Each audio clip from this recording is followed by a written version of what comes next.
আসসালামু আলাইকুম এভরিওয়ান, আশাস কিচেনের পক্ষ থেকে সবাইকে জানাচ্ছি স্বাগতম। আবারও চলে আসলাম নতুন একটা ব্লগ ভিডিও নিয়ে। কন্ডিশনে বুঝতে পারছেন কী পরিমাণ ঠান্ডা লেগেছে। তো সকাল সকাল ঘুম থেকে উঠে চা নাস্তা করে বিছানা গুছানোর কাজে লেগে গেলাম। আর সকাল সকাল ঘুম থেকে উঠে বিছানা না গোছালে কেমন যেন আমার দিনটা ভালোই কাটে না, আর চোখ থেকে ঘুমও সরতে চায় না। তার জন্য আমি সকাল সকাল উঠে আগে বিছানাটা গুছিয়ে নিই। বিছানা গুছিয়ে নিলাম, তারপর রুম ঝাড়ু দিয়ে নিলাম। তারপর আমরা একটু অবসর সময় পেলাম, তখন সবাই বসে একটু আড্ডা দিলাম। যেহেতু আমাদের দুপুরে রান্না, তাই উঠে কী রান্না করবো এটা ভাবতে ভাবতে ফ্রিজ খুললাম। ফ্রিজ খুলে দেখি যে 2টা ইলিশ মাছ এবং কুমড়া আছে। পরে আমি ইলিশ মাছ আর কুমড়াগুলো বের করে ভালোভাবে কেটে পরিষ্কার করে নিলাম। যেহেতু এই তরকারিটা আমার বাসায় সবাই অনেক বেশি পছন্দ করে, তার জন্য আমি আজকে এই কুমড়া ইলিশই রান্না করলাম। পরে এর জন্য কুমড়া এবং ইলিশ কেটে ভালোভাবে পরিষ্কার করে নিলাম। এর জন্য আমি প্রয়োজনীয় পেঁয়াজ, মরিচ এগুলোও কেটে নিয়ে ভালোভাবে রেখে দিলাম। তারপর আমি রান্নার জন্য একটি কড়াই কিছু পরিমাণ তেল এবং পেঁয়াজ, মরিচ এগুলো দিয়ে ভালোভাবে তেলের মধ্যে নেড়েচেড়ে নিলাম। তারপর এর মধ্যে দিয়ে দিলাম গোটা জিরা দিয়ে আরও 2 মিনিটের মধ্যে ভালোভাবে নিয়ে নিলাম। তারপর দিয়ে দিলাম একে একে আদা বাটা, রসুন বাটা, জিরে বাটা দিয়ে ভালোভাবে কষিয়ে নিলাম। আর এটা যত বেশি কষাবেন তত মশলার কাঁচা গন্ধটা থাকবে না এবং তরকারির টেস্টটা তত বেশি মজা হবে। তার জন্য আমি মশলাটা অনেক বেশি কষিয়ে নিই।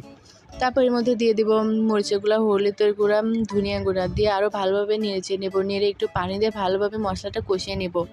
আগেই বলেছি মশলা যত বেশি কষাবো তত বেশি টেস্ট হবে। পরে মশলাটা কষানো হয়ে এলে এক পর্যায়ে আমি এর মধ্যে কুমড়াগুলো দিয়ে দিব। আর ইলিশ মাছ কখনোই কুমড়ার সাথে দিবেন না, কারণ ইলিশ মাছটা অনেক বেশি নরম হয়। কুমড়ার সাথে একসাথে কষাতে দিলে এটা ভেঙে যাওয়ার চান্স থাকে। তার জন্য আমি কুমড়া 5 মিনিটের মতো কষিয়ে নিলাম। কষানো হয়ে গেলে এর মধ্যে আমি ইলিশের পিসগুলো ছেড়ে দিব, দিয়ে আবার ভালোভাবে নিয়েছে 5 মিনিটের মতো কষাইতে দিব। কষানো হয়ে গেলে আপনারা বুঝতেই পারবেন, তখন তেল ছেড়ে দিবে। এই তো 5 মিনিট ঢেকে রাখলাম। তারপর কষানো হয়ে গেলে আমি এর মধ্যে ঝোলের জন্য পানি অ্যাড করে দিলাম। যেহেতু আমি বলেছি এটা আমি ঝোল টাইপ খাবো, তার জন্য অল্প পানি দিলাম। আর আমার বাসায় সবাই কুমড়া তরকারিটা ঝোলই ভালো লাগে। আপনারাও দেখবেন কুমড়া তরকারিটা কিন্তু কষানো ভালো লাগে না, ঝোলটাই বেশি মজা হয়। আর তরকারির কালারটা দেখছেন কী সুন্দর হয়েছে এবং সবাই অনেক বেশি প্রশংসা করেছে তরকারিটা।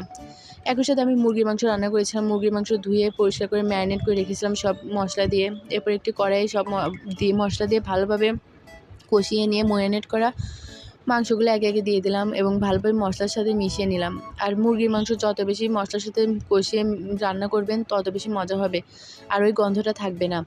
যেহেতু এটা সোনালী মুরগি, আপনারা সবাই জানেন এতে বেশি পানি দেওয়ার প্রয়োজন হয় না, কারণ সোনালী মুরগি এমনিতে অনেক বেশি নরম হয়, আর দেশি মুরগির ক্ষেত্রে একটু পানি বেশিই লাগে।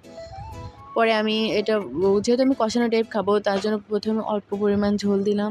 মাংস কষানো হয়ে গেলে এমনিতে তেল ছেড়ে দেবে, আর তখন বুঝতে পারবো যে মাংস কষানো হয়ে গেছে। তো মাংস যখন কষানো হয়ে যাবে আমি অল্প পরিমাণ পানি দিয়ে দেবো। যেহেতু আমি আগেই বলেছি আমি কষানো টাইপ খাবো, তার জন্য অল্প পরিমাণ পানি দিলেই হবে। এই তো আমি পানি দিয়ে আরও 15 থেকে 20 মিনিটের মতো রেখে দিলাম। এই মাংস তখন মাখো হয়ে যাবে ঝোলটা। আর এই তরকারিটা অনেক বেশি মজা হয়েছিল। এই তো সব কিছু রান্নাবান্না শেষ হলো, আর ভাতটা তো আমি আগেই চড়িয়ে দিয়েছিলাম। মাংস রান্না হওয়ার পর সবাই মিলে আমরা খেলাম, অনেক বেশি মজা হয়েছিল। এই আমি তো ঘর সেই সকালেই গুছিয়ে রেখেছিলাম, তার জন্য পরে আর কোনো প্যারা হয়নি। পরে ঘর গোছানোই ছিল।